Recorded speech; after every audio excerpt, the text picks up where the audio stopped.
Geoff Schwartz is nice enough to join us. Hey. Yeah, we want 10 minutes? Let's do it. Absolutely, man. We're going to go long, guys, so be ready back there. We haven't got a chance to see you in a while, man. You've been busy. Big old weekend radio star now. Yes, I am very busy, yes. What you went now, for anybody who doesn't remember, Geoff Schwartz, offensive lineman of the Giants, when we met him and started talking to him, said, look, I'm going to do this. I'm going to make this radio thing work for me. Here we are 2-3 years later, and you got your own show on the weekends, and you're doing a whole lot more. What's the week like now for Geoff Schwartz?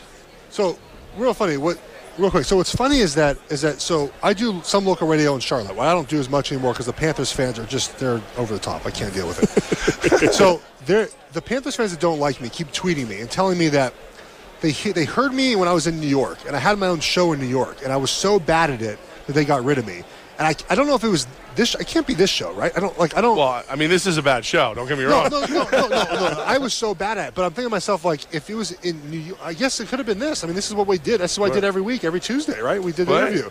So maybe I was that bad. You guys got rid of me. I don't know. No, that's not the case at all. I texted you 6 times before we got here, so But I keep getting hired, so obviously I did something right. Well, no, I mean, look, you always had the insight. You always had the inside tip, and you didn't hide from answers. So we always enjoyed talking to you. It was a lot of fun. Yeah. So it's Carolina. I mean, if they're not complaining, what do they have to do? You know, they love themselves some Cam Newton. Yeah. Like half the Giants fans are like, let's get rid of Eli. The other half are like, let's keep Eli. Right. And it's 99.8% of Panthers fans love Cam. Like, they think he's the greatest thing to ever happen to Panthers football. He might be actually the greatest thing to ever happen to Panthers football. Is that because so many people criticize Cam? It's almost like a parent, like, no, you don't criticize it. I'm the one allowed to criticize him. Well, I think they're very territorial, right? Like, the Panthers fans have always heard the Panthers are going to move, especially now with the new ownership. They think they're going to move. They always kind of are a second fiddle, even in Carolina. Now, it's changed because they've won, and also the fan base when they first got to Carolina. The fans in Charlotte are from New York, so they're Giants fans. They're Buffalo. Like, there's a Buffalo bar for the Bills. They're Steelers fans. They're Redskins fans. They're huge Cowboys fans. And so, when you get to Charlotte, you see this huge contingent of basically like halfway Panthers fans. Like, they root for the Panthers, but then when their team comes, their Panther jersey off and they put on their favorite team jersey. Well, now though you have a lot of young. Now the Panthers have been there 20 years. You have these kids that were young that are now season ticket. Like, the fan base has grown a lot. So a lot of the older fans are kind of still territorial, and the younger fans, they grew up with the Panthers. They don't feel as territorial because they only know the Panthers being in Carolina. Geoff Schwartz with us right now, 104.5 The Team, back on the New York radio show that he made good. So let's talk about that Carolina team. What are you hearing? Is there any potential buyers already, or do we know anything? I mean, I know you've got a little bit of an inside track down there still. P. Diddy, Steph Curry? No, I don't think P. Diddy's going to get it. Just for many reasons. There's an idea that there's going to be like a local ownership group that kind of comes together and parses out, possibly. Whatever's going to happen, though, they're going to want to probably build a new stadium, or at least update their stadium they have now, because like we're in Minneapolis, it's 4 degrees outside, but they have a dome and they can host the Super Bowl, the Final Four. I mean, they can host a bunch of events, concerts. They can have huge things here, and the Panthers can't do that because there's no dome. So the weather's bad. They don't have enough. I guess they don't have enough luxury suites. All these things that I didn't really even know existed. So the new so it's going to be interesting to see who puts a bid in it. Like I said, it's a good fan base. I think they're growing. There's a lot of young fans. Obviously, you have Cam Newton. You have a star there. You've had stars. You have Steve Smith that would be a Hall of Famer. He'll go in the Hall of Fame as a Panther, right? You've had some great players there. So it's going to be a good.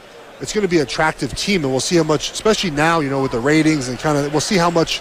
The team goes for. I'm kind of fascinated to see what it goes for. 104.5 The Team on Saturdays 4 to 8. The locker room. Yeah, that's kind of over now. It's over. What do you mean it's over? Because football season. Oh, so Levack, you were singing the praises of that show. How much you really liked it? I like the show. It's a ton of fun. It's typically a bunch of football guys.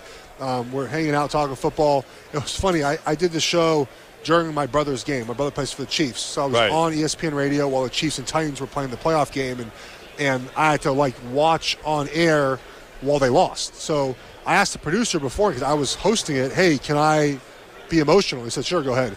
So I'm sitting there I'm in the middle of hosting a show. Like, we're in the middle of talking. And I'm like, oh my, I'm just moaning and groaning. And because, it's real. Like, I'm watching the Chiefs blow this game in real time. And so it made for some amazing reality radio.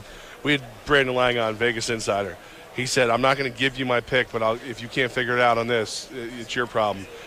Patriots, Eagles, who has the better lines, defensive and offensive? Oh, the Eagles do. Yeah. Funny you mention gambling. I'm doing a web show on Action Network, actionnetwork.com. It's a gambling show, pregame for Super Bowl. So if you would like to gamble, come listen to the show. I like to gamble a little bit. It's fun. I'm gonna bet the Eagles, but I'm gonna take the Patriots 24-23. Look. There's a poster back there. See Nick Foles and Tom Brady? Yeah. Right. Come on. Like that's what it is, right? If the Eagles, if Nick Foles plays average and doesn't turn the ball over, and the team plays like they should, they have a great chance of winning. They have a great chance of winning. But if Nick Foles is anything but average and turns the ball over, it's done. Like, there's such a small margin of error for the Eagles, because the Patriots they're going to say, we're going to take this away from you. We're going to take away, I think they're going to say, we're going to take away your run game. So, Foles, you beat us. They're not going to be afraid of Philly's wide receivers. They'll play man coverage. They'll stack the box. So, it's going to be up to Foles. And then, defensively is, how long can you hold off Tom Brady for, right? We saw Jacksonville try. We saw Atlanta try last. Like, how long, you have to expect they're going to put up 24 points. And look, all Patriots Super Bowls are close. They've won by 6, 4, 3, 3, and 3, and they lost by 3 and 4. Right. So it's going to be close. So I like the Eagles. I like the Eagles a lot, but I think the Patriots win this game. We're going to get crushed by New York Giant fans if we don't ask you about the hiring of Pat Shermer and what could happen up front with that offensive line. Well, I like the hire in general. I think he's a great offensive mind. Now, is he going to be like a fiery leader? Probably not. He's probably closer to like McAdoo than Coughlin as far as personality-wise. But, look, he coached in Cleveland. My brother was there. My brother liked him a lot. You can't really take what someone does in Cleveland as, like, what they're going to do elsewhere, right? Obviously, we see with Belichick that's not the case. So I like him. I think he'll do great for the offense. Obviously, hiring the coordinator from the D coordinator from Arizona was big. He's good. They've had good defense for a while now. Their personnel is different than what the Giants have, so I'm interested to see how that manages to work out. I like it. I think you have to clean house after last year.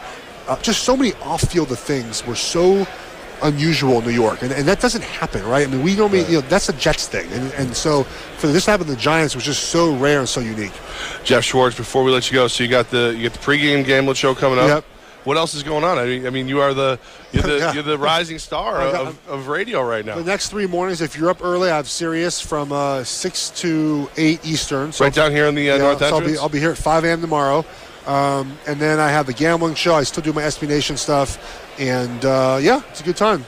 And, maybe you could text me back once in a while. I'm just saying. I'm very bad at texting. I'm sorry. But I'm on. I came in. Yes, you did. You did. Show, I know it's that. even better than texting when you stop by. Geoff, man, continued success. We love you. You've always been good to us. Appreciate it. Whoever said you weren't great in New York, where it wasn't listening. Oh, it's not a problem. All right, man. Have a great weekend. Yeah, take care. And we'll see you guys. We'll run into you. I'm sure we'll see you around. Geoff Schwartz, the big man, rejoins us finally. We missed him. We had some audio from opening night. We'll have that for you next.